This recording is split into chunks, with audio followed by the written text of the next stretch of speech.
Halo kawan-kawan semuanya dimanapun antum berada. Rohim di sini. Kali ini kita akan bahas alur film dari film Dangerous Boy. Film asal Thailand ini bercerita tentang dua gangster yang terus berselisih di masa sekolahnya. Ya, mungkin dengan menonton film ini kita akan terbawa nostalgia teringat kekenakalan kita semasa remaja. Meskipun konflik yang diangkat tidak terlalu rumit sih ya, film ini sukses memperlihatkan berkelahian ala gangster bocah-bocah SMA. Ya, mungkin sedikit mengingatkan kita dengan film My True Friend atau Cross Zero. Ada yang ingat? Ya, setidaknya kurang lebih seperti itulah. Oke, lantas bagaimanakah nasib akhir dari dua gangster sekolahan ini?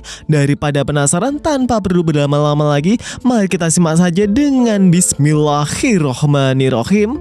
Kita mulai alur filmnya.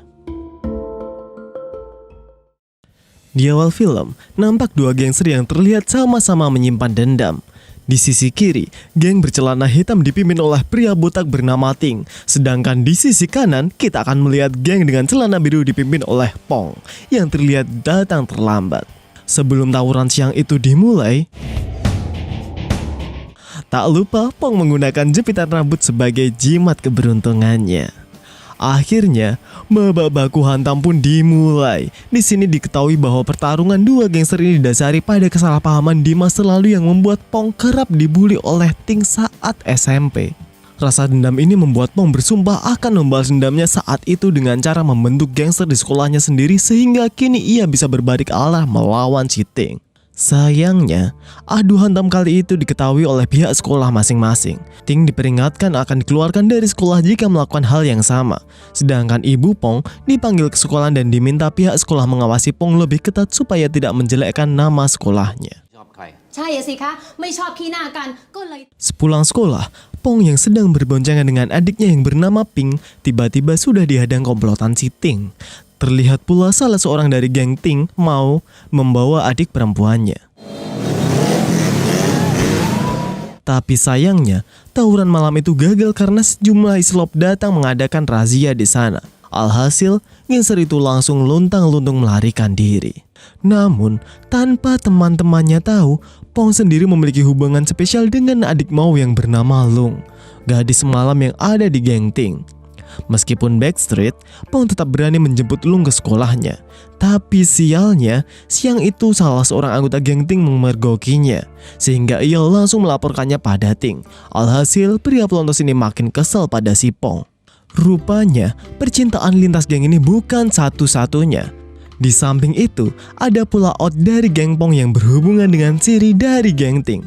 Alhasil, mereka pun harus menjalin hubungan itu secara sembunyi-sembunyi. Apalagi, mereka termasuk aliran pedang-pedangan berurat. Astagfirullahaladzim. Keesokan harinya, saat Ping mau nongkrong bersama teman-temannya, tiba-tiba Ting sudah ada di sana dan bersiap merebut wilayah kekuasaan adik Pong itu. Awalnya, Ping berniat melawan, namun saat sadar kalah jumlah, ia memilih memilih jalan aman. Sialnya, Ting masih terus mengejarnya. Tapi untung saja, kakaknya alias si Pong muncul tepat waktu. Kini keadaan berbalik. Alhasil, gantian Ping yang mengkeret dan menyuruh teman-temannya untuk mundur. Namun Pong tidak membiarkan perundung adiknya itu kabur. Alhasil, ia pun mengejarnya sampai ke jalanan dan tawuran pun dimulai. Satu demi satu mereka saling melawan tanpa ampun. Namun tentu saja, Pong berhasil kembali memenangkan tawuran ini. Sayangnya, karena kejadian ini pula orang tua Pong lagi-lagi dipanggil untuk menghadap kepala sekolah. Sesampainya di rumah, tentu saja ia langsung memarahi Pong habis-habisan. Namun Pong lagi-lagi berkelah bahwa apa yang dilakukannya adalah sebuah pembelaan. Udah salah ini masih aja ngebantah nih ya, nah ini ya, astagfirullah dancok. Iya, mungkin begitu batin ibu Pong yang makin membuatnya stres dan ia pun kembali menengguk ciunya. Di tempat lain, Long mulai khawatir karena tidak mendapat kabar seharian dari Pong. Alhasil, ia memutuskan untuk mengajak temannya ke rumah Pong. Sesampainya di sana, hujan pun turun tanpa jeda. Alhasil, Lung dan teman-temannya terpaksa menginap di sana. Sialnya, pagi itu ibu Pong menciduknya, sehingga Long dan teman-temannya langsung diusir. Sementara itu, Ting yang sedang asik adu belut terganggu karena notif handphone miliknya. Bahkan, hal ini sampai membuatnya lupa pakai celana. Ting pun menyuruh Maui untuk memakaikannya. Namun Siri dengan cepat menggantikan posisi itu sambil curi-curi kesempatan. Padahal ya dari zaman saya sekolah sampai saya nakal-nakalnya tuh nggak ada loh ceritanya salah sepong tuh. Astagfirullahaladzim. Malam itu terlihat Pong mengantarkan Ling ke rumahnya. Namun ternyata di sana sudah ada Ting yang langsung menghujani Lung dengan beribu pertanyaan penuh rasa cemburu. Sayangnya wanita di depannya itu justru terlihat risih dan meninggalkannya sendiri. Alhasil, karena merasa kalah saing, Ting pun melampiaskan kekesalannya dengan membakar bendera geng Pong dan mengunggahnya ke sosial media. Tentu saja, Pong langsung mengetahui hal itu dan mulai memikirkan rencana pembalasan. Malam harinya, terlihat Pong dan Ping datang ke bar milik ayahnya dengan pacar mereka masing-masing. Namun, keharmonisan itu tiba-tiba rusak saat ibu mereka datang dan menyuruh Pong dan Ping pulang karena ia tidak ingin anak-anaknya itu menjadi pemabuk dan hobi bermain wanita seperti ayahnya dulu. Ya, meskipun ketua gangster, Pong tetap takut pada ibunya dan memilih untuk pulang. Keesokan harinya, terlihat Ping sedang asik melihat gitar impiannya di toko musik karena dia memang memiliki mimpi besar menjadi seorang musisi. Namun sayangnya, lagi-lagi ia terciduk oleh Ting yang langsung mengepungnya. Dan karena kalah jumlah, lagi-lagi Ting hanya bisa ngacir melarikan diri. Alhasil terjadilah kejar-kejaran di antara mereka. Sampai akhirnya mereka tersudut di gang buntu yang kemudian menjadi tempat pembantaian. Berita pembantaian ini rupanya sampai ke telinga Pong yang langsung membuatnya naik darah. Alhasil ia pun mengajak sahabatnya, Todd, untuk bersilaturahmi ke markas Ting. Tidak lupa, sebelum bertarung ia memasang jimat kesayangannya. Lalu, tepat saat melihat batang hidung Ting, adu hantam pun langsung dimulai. Epiknya, meski kalah jumlah, Todd dan Pong masih mampu mengimbangi perlawanan dari Ting.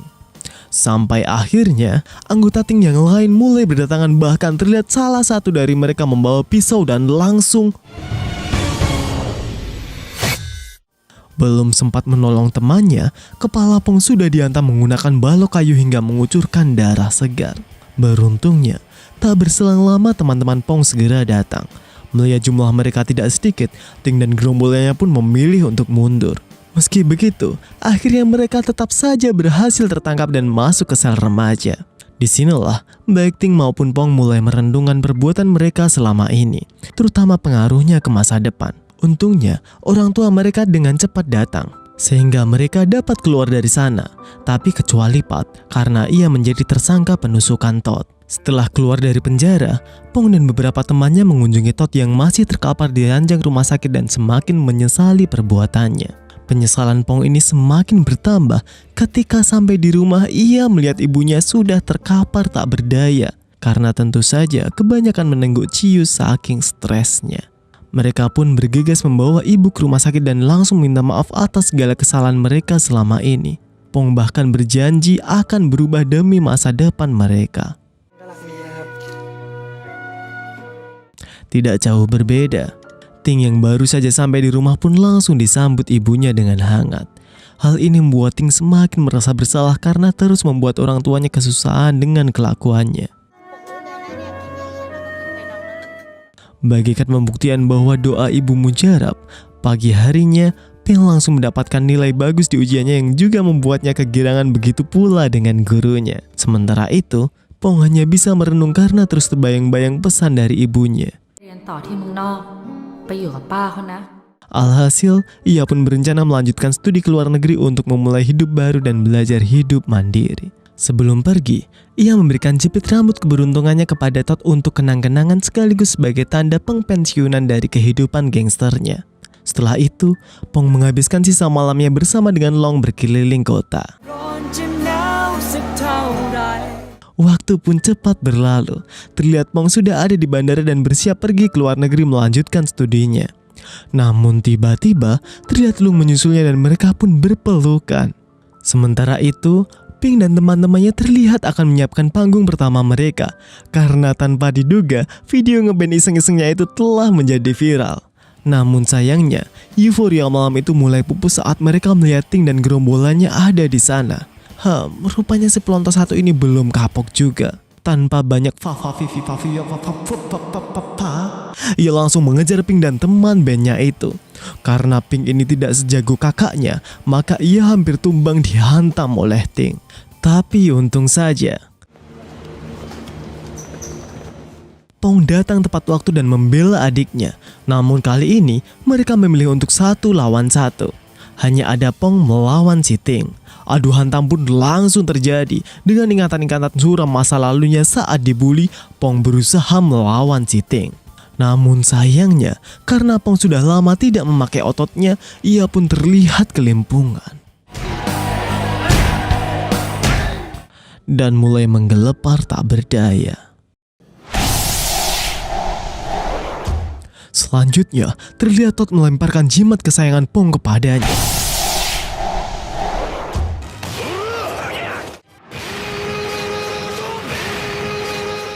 Lalu, seakan mendapat energi baru, ia langsung menghajar Ting habis-habisan. Tanpa pembelaan dari kedua belah pihak, Todd dan Pink adu hantam selayaknya lelaki. Tanpa tameng tambahan, tanpa senjata sedikit pun, pukulan-pukulan epik Pong pun tercipta seiring kenangan masa lalunya. Beruntungnya, adu hantam kali ini kembali terjeduk oleh mobil Ninu-Ninu. Ninu-Ninu ya, seperti itulah. Mereka pun kembali ditahan oleh pihak Isilop. Namun saat berada di mobil itu, Pong menyadari sesuatu dan memilih untuk membuang jimat kesayangannya. Sebelum film berakhir, lagi-lagi kita akan melihat geng pimpinan Pong dan Ting saling merutkan dahi seolah-olah siap menyerang. Tapi ternyata mereka memilih mengakhiri persaingan itu dan mengambil jalan kedamaian. Astagfirullahaladzim, sungguh ending yang sangat memburungkan. Ya, film ini mungkin berhasil membawa nostalgia bagi kalian yang kerjaannya gelut sama sekolah sebelah pas masih SMA. Ritmenya pun masih sama ya kayak dulu. Jadi biasanya tuh awalnya salah paham, lalu ada dendam, lalu balas dendam, lalu menyesal teringat SPP yang sudah dibayar orang tua dan akhirnya taubat dengan sendirinya. Ya, sebenarnya semua itu wajar asal kita tahu kapan waktunya untuk berhenti dan memulai hidup yang lebih terarah demi masa depan dan cita-cita orang tua. Bagaimana nih? Apakah antum sobat halalku juga merasakan hal yang sama seperti ini? Oke, mari silahkan tulis saja di kolom komentar dan kita akan berjumpa di video-video berikutnya masih bersama Rohim di sini. Wassalamualaikum warahmatullahi wabarakatuh. See you, dadah.